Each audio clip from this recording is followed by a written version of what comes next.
Welcome to another episode of the GSatTrack How-To series. In this video, we're going to cover the map mode indicator.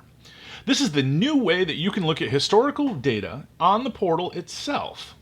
So before, there was a history button here, and there was also a live button here, and it would tell you clearly what mode you were in up at the top.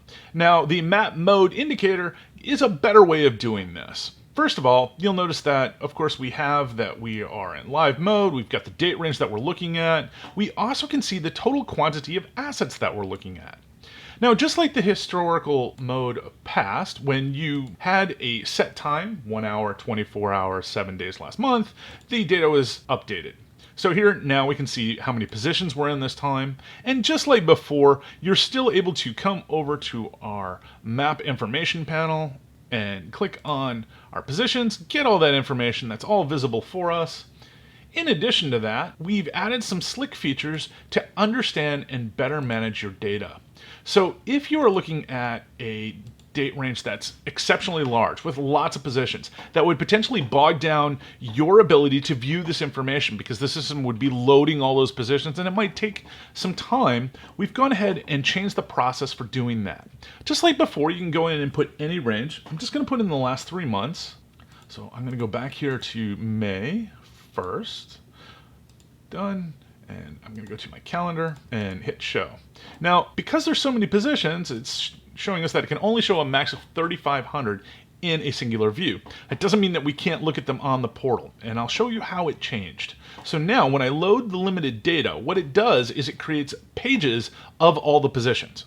So it makes it much easier for us to understand. So right now I can see visibly from going back to July through September, I can see the total assets, the quantity of positions, and also the position numbers. So I know what that information being displayed to me is. If I need to go to earlier times, I can certainly do that. Just click on the previous or next button and scroll through the 3,500 positions that are available to me.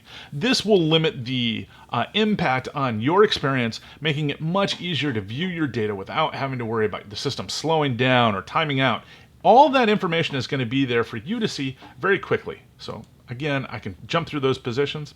And just like the historical information of past, when you go to a particular asset, you're able to see the previous information, the next, and we can jump through all the positions. Now, I happen to choose Jeff's phone, which only had 1 position in that time. But if I go to Eugene's, I can see that he's had 3,000 positions almost in this time. So if I want to click and go through next, I can certainly do that.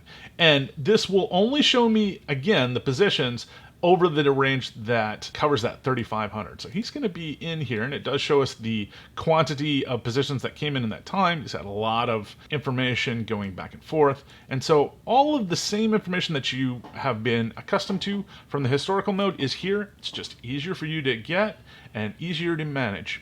Thank you very much, and I look forward to our next video.